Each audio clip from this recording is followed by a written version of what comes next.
ఈరోజు అయితే tuna fish curry చేయబోతున్నామండి. ఒక 5 మీడియం సైజు ఉల్లిపాయలు, ఒక టమాటా మాత్రమే తీసుకున్నా. టోనా ఫిష్ ఎంతమంది తిన్నారో కామెంట్ చేయండి. మేమైతే ఇదే ఫస్ట్ టైం అండి. ఇది కొంచెం డిఫరెంట్గా ఉంది. మామూలు మనం రెగ్యులర్గా తినే చేపలాగా లేదు. టేస్ట్ ఎలా ఉంటుందో తెలియదు కానీ కొంచెం డిఫరెంట్గా ఉందండి. మెత్తగా ఉంది చేప అయితే. ఎంతమంది తిన్నారో టోనా ఫిష్ కామెంట్ చేయండి. సండే కదండి, ఈరోజు ఏం స్పెషల్ మీ ఇంట్లో? ఉల్లిపాయలు ఇలా కట్ చేసి కూడా వేసుకోవచ్చండి. కొంచెం గ్రేవీ ఎక్కువగా రావాలి అనుకుంటే ఇలా ఆయిల్లో కొంచెం ఫ్రై చేసి ఉల్లిపాయ టమాటా మిక్సీ పట్టుకొని వేసుకుంటే టేస్ట్ అయితే చాలా బాగుంటుందండి.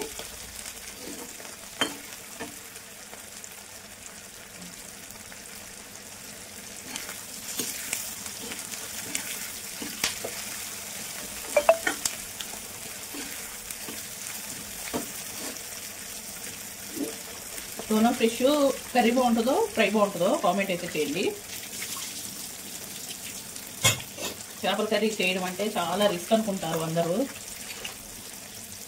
రిస్క్ అయినా హెల్దీ కాబట్టి ఖచ్చితంగా తినేది ఎలా, అంతే కదా? ఏమంటారు?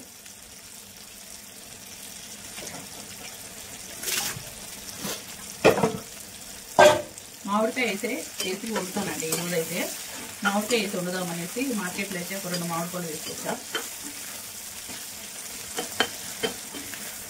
ఈరోజు మా ఆయన చేతే చేపిద్దాం అనుకున్నానండి. ఆయన ఏమో బయటికి వెళ్ళిపోయారు. వీడియో చేసే వాళ్ళు ఉంటే చేయొచ్చు.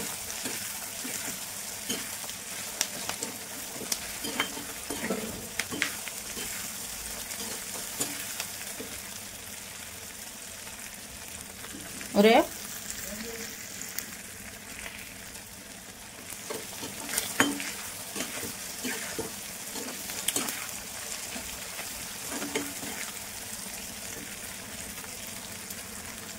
అంతే అండి, ఇలా ఫ్రై చేసుకుంటే సరిపోతుంది. ఇది ఇప్పుడు మిక్సీ పట్టేసుకున్నాం. ఇలా కచ్చాపచ్చగా మిక్సీ పట్టేసుకుంటే సరిపోతుందండి. నేను ఫిష్లో వేసాను, వేడిగా ఉంది. ఇప్పుడు స్టవ్ వేసేస్తున్నా. మిక్సీ వేసి పెట్టేస్తానండి. చింతపండు గుజ్జు ఎప్పుడైనా చిక్కగా వేసుకోవాలి కదా, ఫిష్లోకి టేస్ట్ అనేది బాగుంటుంది.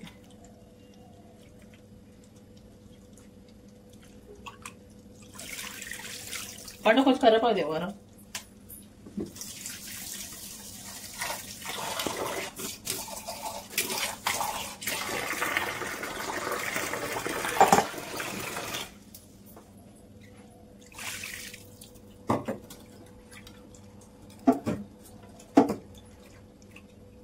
దీని ప్రాసెస్ ఏంటో అర్థమే కావట్లేదండి.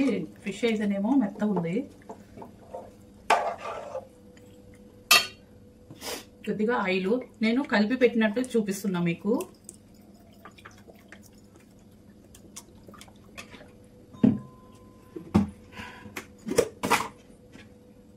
పసుపు,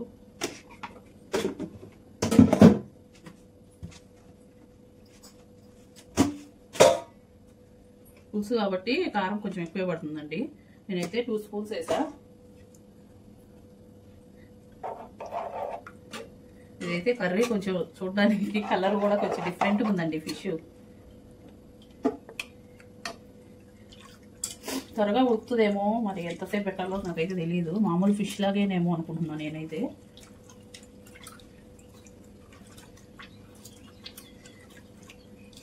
టెర్రస్ మీద వండుదాం అనుకున్నామండి ఫస్ట్ అయితే, మట్టి పాత్రలో. సెటప్ అంతా ఇప్పుడు పైకి మార్చాలి, టైం లేదు, నాకు కొంచెం పని ఉంది ఇంట్లో. అందుకే రెడీ అవ్వకుండానే నైట్ మీద చేసేస్తున్నా.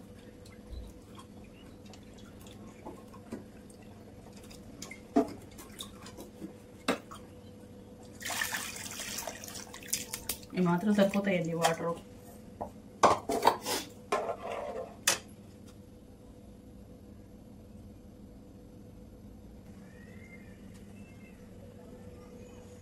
సాల్ట్ వేయలేదు కదండి మనము.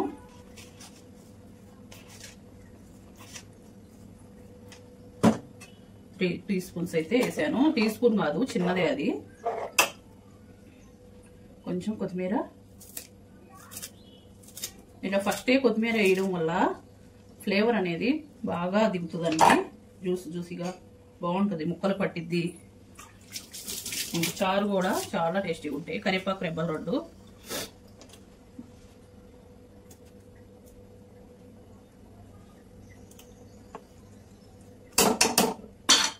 పచ్చిమిర్చి చీలికలు ఒక 3,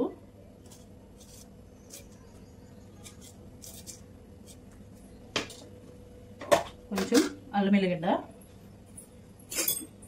ఇది ఇంట్లో చేసుకున్నదేనండి.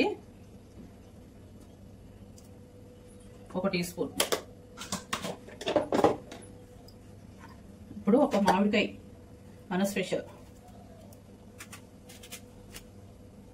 ఇది బాగా లేతగా ఉన్నట్టుంది, టెంక కూడా వచ్చేసింది పోస్తే. పెద్దగా వేస్తున్నా. టెంక అయితే బాగా లేత ఉందండి.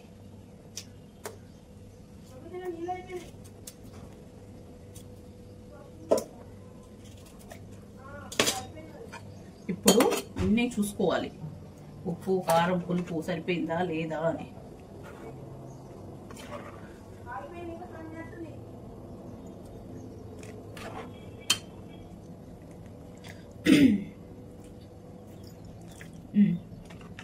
టేస్ట్ అయితే సూపర్గా ఉందండి.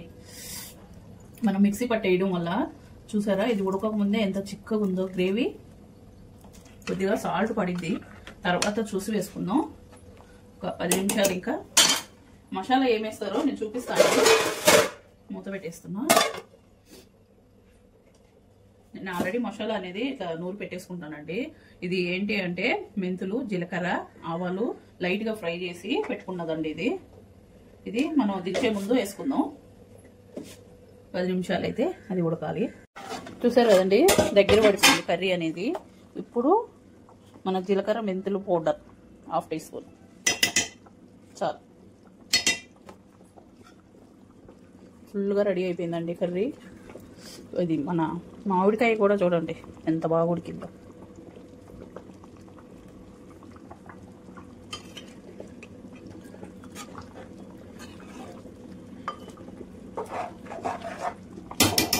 ఒక 5 నిమిషాలు అయితే మన కర్రీ రెడీ అయిపోతుందండి. Fish curry. పక్కన రైస్ ఉడుకుతుంది. టేస్ట్ దాని ఫ్లేవర్ అసలు ఎంత బాగా వస్తుందంటే ఎప్పుడెప్పుడు తిందామా అనిపిస్తుందండి. ఎంత బాగుంది. ఈరోజు మీరేం వండుకున్నారో కామెంట్ చేయండి. అలాగే మా ఛానల్ చూస్తున్న వాళ్ళు ప్లీజ్ అండి లైక్ చేయండి. మన చేపల కర్రీ అయితే రెడీ అయిపోయిందండి. చూసారు కదా, మంచిగా ఆయిల్ పైకి వచ్చేసి అసలు ఎంత బాగుందో. అంతే అండి, చాలా ఈజీగా చేసుకోవచ్చు. టేస్ట్ అయితే సూపర్గా ఉందండి. ఆ వీడియో మీకు నచ్చినట్టయితే ప్లీజ్ లైక్ చేయండి, సబ్స్క్రైబ్ చేయండి, ఫాలో చేయండి. Bye bye. మళ్ళీ ఒక వీడియోతోటి మళ్ళీ వచ్చేస్తాం. అప్పటి వరకు బాయ్ బాయ్.